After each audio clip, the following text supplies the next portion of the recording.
Pemirsa, sejumlah pengendara sepeda motor terjatuh saat melintas di jalan penghubung antara Deli Serdang dan Medan. Kondisi jalan rusak parah dan tergenang air pun viral di sejumlah media sosial. Sejumlah pengendara sepeda motor terjatuh di kawasan Desa Sunggal Kanan, Kecamatan Sunggal, Kabupaten Deli Serdang, Sumatera Utara.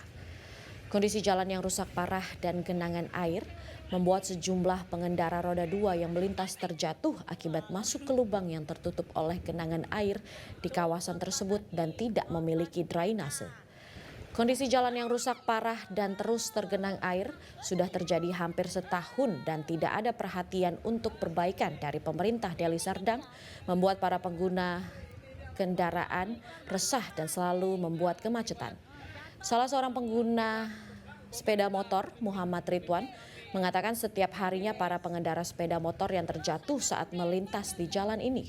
Jika pemerintah lambat dalam menangani jalan rusak parah dan tergenang air, maka warga akan melakukan aksi blokade jalan yang menghubungkan antara Deli Serdang dan Medan.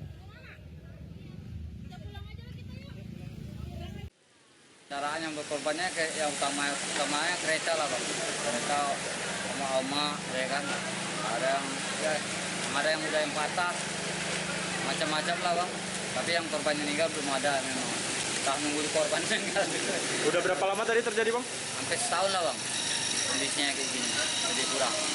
Harapan saya ya sebagusnya ya diperbaiki, ya kan turun Remko ya kan, Kabupaten Deli Serdang ya kan. Pantaulah kamera yang di sini ya kan, jangan di dalam kota aja ya kan, kalau bisa pinggiran juga di pantai. Kita lagi sini kadang ekonomi orang terganggu loh, bukan gini kayak saja orang yang kecilnya yang terganggu sekarang. Jelajahi cara baru mendapatkan informasi. Download Metro TV Extend sekarang.